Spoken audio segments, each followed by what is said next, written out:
425 ரூபாயை 4 ஆண்கள் 5 பெண்கள் 6 குழந்தைகளுக்கு 9:8:4 என்ற ரேஷியோவில் பிரித்து கொடுக்குறாங்க. இதில் ஒரு பெண்ணுக்கு எவ்வளோ ரூபா போகணும்னு கேட்குறாங்க. ஸோ இந்த மாடல் சம் கேட்டாங்களா? ஸோ இங்கே 4 ஆண்கள் இன்ட்டு அவங்களுக்கான ரேஷியோ, ஆண்களுக்கான ரேஷியோ பார்த்தோன்னா 9, அதேமாரி இங்கே 5 பெண்கள் இன்ட்டு அவங்களுக்கான ரேஷியோ பார்த்தோம்னா 8, இங்கே 6 குழந்தைகள் அவர்களுக்கான ரேஷியோ, குழந்தைகளுக்கான ரேஷியோ பார்த்தோம்னா 4. நெக்ஸ்ட் இதில் ஏதாவது காமனாக கேன்சல் பண்ணுற மாதிரி இருக்குதுன்னு பாருங்கள். 4ஆல் கேன்சல் பண்ணலாம். இங்கே 4 போயிடும், இங்கே 2, இங்கே 4 போயிடும். அப்போ என்ன இருக்கும்? 9:10:6 ரேஷியோவில் இந்த அமௌண்ட்டு பிரிக்கணும். கொஸ்டினில் ஒரு பெண்ணுக்கு எவ்வளோ தொகை போகுதுன்னு கேட்குறாங்க.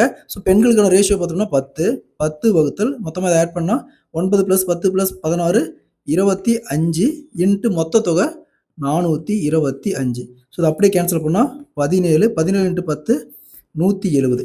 170 ரூபா அப்படிங்கிறது 5 பெண்களுக்கு 170 ரூபா. அப்போ ஒரு பெண்ணுனா 170/5 அப்படியே. ஸோ 170 5ஆல் கேன்சல் பண்ணால் 34. ஸோ ஒரு பெண்ணுக்கு 34 ரூபா போவோம்.